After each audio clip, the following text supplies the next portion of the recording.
નમસ્કાર. ભારતનો રાજકીય નકશો જોતા જ થોડો ગૂંચવણભર્યો લાગે ખરું ને?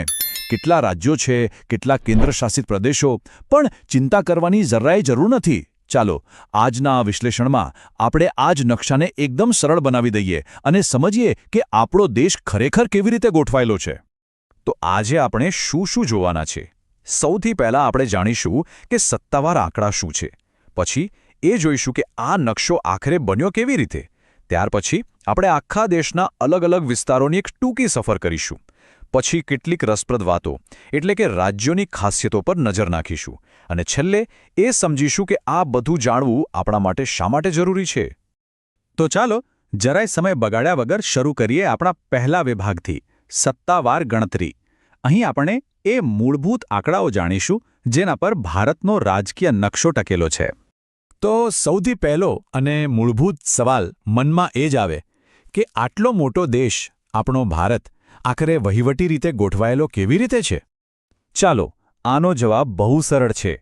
જવાબ બે મુખ્ય આંકડાઓમાં છુપાયેલો છે. પહેલો આંકડો છે 28. જી હા, ભારતમાં કુલ 28 રાજ્યો છે. અને બીજો આંકડો છે 8, એટલે કે 8 કેન્દ્રશાસિત પ્રદેશો. તો બસ આ 28 રાજ્યો અને 8 કેન્દ્રશાસિત પ્રદેશો, આ બંને મળીને જ બને છે આજનો ભારતનો સંપૂર્ણ રાજકીય નકશો. પણ રાજ્ય અને કેન્દ્રશાસિત પ્રદેશ, આ બંનેમાં ફરક શું છે? જુઓ, એકદમ સિમ્પલ છે. રાજ્ય એટલે એવી જગ્યા જ્યાં પોતાની ચૂંટાયેલી સરકાર હોય, પોતાના મુખ્યમંત્રી હોય અને એમને કાયદા બનાવવાની સત્તા હોય. જ્યારે કેન્દ્રશાસિત પ્રદેશ એના નામ પ્રમાણે જ સીધો કેન્દ્ર સરકારના વહીવટ હેઠળ આવે છે. આ નાનો પણ બહુ જ મહત્વનો તફાવત છે, એ યાદ રાખજો. ચાલો હવે થોડા ઇતિહાસમાં જઈએ. આ જે નકશો આપણે આજે જોઈએ છીએ એ હંમેશા આવો નહોતો. તો પછી એ બન્યો કેવી રીતે? વિભાગ 2માં આપણે એ જ જાણીશું. નકશાનું નિર્માણ એટલે કે ભારતની અંદરની સરહદો કેવી રીતે ખેંચાઈ અને સમય જતાં એમાં કેવા બદલાવ આવ્યા. આખી કહાની શરૂ થાય છે 1947થી, જ્યારે દેશ આઝાદ થયો અને નાના મોટા રજવાડાઓ ભારતમાં બળવા લાગ્યા. પણ એક મોટો વળાંક આવ્યો 1956માં. ત્યારે આવ્યો સ્ટેટ્સ રીઓર્ગેનાઇઝેશન એક્ટ. આ કાયદાએ ભાષાના આધારે રાજ્યોની નવી સરહદો નક્કી કરી, જેણે દેશનો ચહેરો જ બદલી નાખ્યો. અને આ પ્રક્રિયા અટકી નથી.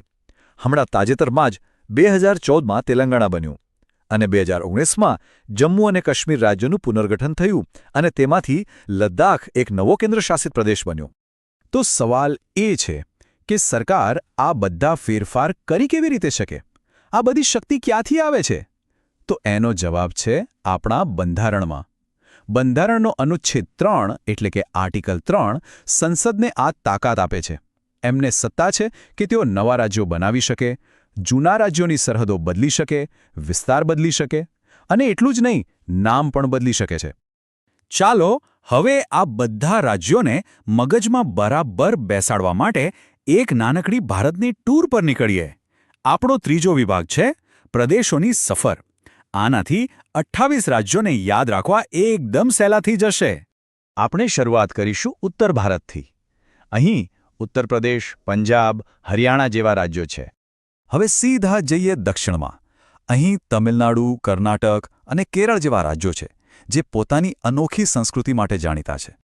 પૂર્વ ભારત તરફ નજર કરીએ તો અહીં પશ્ચિમ બંગાળ અને ઓડિશા જેવા રાજ્યો છે, જેમનો સાંસ્કૃતિક વારસો ખૂબ જ સમૃદ્ધ છે.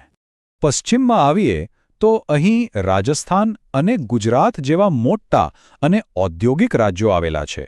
અને આપણી આ સફર પૂરી કરીશું ભારતના એકદમ સુંદર ખૂણામાં, એટલે કે ઉત્તર પૂર્વમાં. અહીં આસામ, અરુણાચલ પ્રદેશ, નાગાલેન્ડ જેવા રાજ્યો આવેલા છે, જેમની કુદરતી સુંદરતા અને વિવિધ સંસ્કૃતિઓ માટે ખાસ ઓળખાય છે. સારું, ચાલો હવે થોડી મજેદાર વાત કરીએ.